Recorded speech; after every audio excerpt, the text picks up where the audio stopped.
Good day, viewers. You're welcome to my page once again. In today's lesson, we shall be treating NECO 2024 Further Mathematics Elective. This is paper 2 and is elective paper question number 2. If this is your first time of seeing this video, please do make sure you subscribe to my YouTube channel for more interesting video. In today's question, we have to find the sum of natural numbers between 403 and 603, which are divisible by 7. Firstly, let's note that we have 403.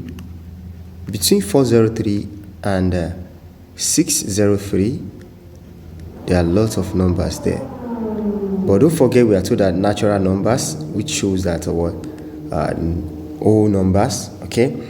So, and as a matter of fact, we have been told that are divisible by 7. So there won't be negative, or there won't be a fraction or decimal number there. So first and foremost, let's check. After 403, if you check that 403 is not divisible by 7, let's first and foremost pick the first number that is divisible by 403. So from there, we can start picking 404. Let's check. Perhaps we can use our calculator. 405, 406. Yes, 406 is the first number that is divisible after 403. So we have 403, rather. So 403, 6. So how do we obtain the next one? The next value, we can say 406 plus 7. Okay, it's going to be divisible by 7 because we are going to be adding it with 7, multiple of 7. Okay, so after which you can have 406 plus 7 plus this, that'll give us 14. Another one, 406 plus 14 plus 7, we shall have 21. And so on and so forth. That's how we're going to have it. So let's write it in a very simple manner, in a mathematical manner. Let's say we have a 406, comma. So we have 406 plus, we can check the difference between this and this, because this is already forming a sequence. It's forming a sequence. As a matter of fact, it's forming arithmetic progression. It's going to be arithmetical progression. We could say that what we have here, 406 and 406 plus 7, the difference between them is 7. And don't forget, using our concept of arithmetic progression, so our common difference is D, comma, 406 plus, this will give us 2D. Yeah, exactly. We have 406 plus 3D is a multiple of D. 406 plus 4D, and so on and so forth. So we can easily deduce this to be our arithmetic progression, where our first term is going to be 406. Our common difference is going to be 7. Okay, now let's go. Let's consider this. Now we have gotten our 406 to be our first term, 406. Then what will be our last term? So which means we are going to go backward, since we know that 603 is not divisible by 7. So let's go backward. We go to 601, is not divisible by 7. 602, yes, 602 is divisible by 7. Yeah, it's divisible by 7. 602 by 7, we shall have 86. Yeah, 86. So which means our last number, which we can regard as our last term, L, is going to give us 602. Then we are now going to have to find the sum of these numbers that fall between 406 and 402, which are divisible by 7. Meanwhile, 406 and 602 must be included, of course. So definitely, but we don't know the numbers of this. If you count this number, we don't know their numbers.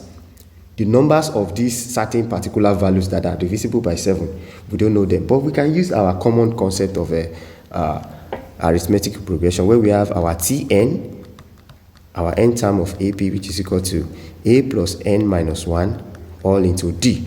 Don't forget, this same formula is also applicable to the last time. The last time can also be obtained by this same formula, since the last time is also one of the terms of the AP. So therefore, given our last term, obtaining our last term to be 602, and our first term is already 406, then we don't know the number of terms. That is, we don't know the certain number that are divisible by 7. So we have n minus 1, and our common difference is already 7. So let's simplify this to find the value of n. So we have 602 is equal to 406 plus, open this bracket, we have 7n minus 7. So taking 406 to this side, we shall have negative 406, plus taking minus 7 to the other side also give us positive 7. So subtracting 406 from 602, we shall have 196, and 196 plus 7, we shall have 203. So we have 203 is going to be equal to 7n. Yeah. So if we divide both sides by 7, we're going to have the value of our n. So our n will be 29. Exactly 29. Yeah. So our n is going to be 29. So which means there are 29 numbers which are divisible by 7 between 403 and 603. So we are now asked to find their sum. Don't forget the sum. Sum of n terms of an AP is calculated by S subscript n is equal to, where n is the number of terms, over 2 into the bracket of A plus Tn. Rather, you can also consider, it can be written as Sn is equal to n over 2 into 2a plus n minus 1 into d. All these are still the same thing.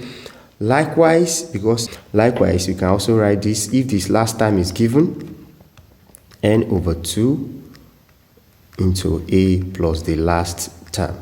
All these formulas are applicable any day in time, because we're only looking for the one that are suitable. This is suitable in as much our last term has already been obtained. So our Sn, the number of the term that we are looking for, that is n. We have gotten our n to be 29. So we have S29 over 29 over 2 into our first term. Our first term is 406 plus the last term. We've gotten that our last term is 602. So let's sum this together. We're going to have 29 to multiply 406 plus 602. We have 1080 divided by 2. So 2 here, 1, then 2 here, we have 504. Then 29 times 504, we shall have our sum of the 29 terms between this number is going to be 14,616. Hence, the sum of the numbers between 403 and 603, which are divisible by 7, is going to be 14,616. Please do make sure you watch out for more interesting videos, but don't forget to subscribe.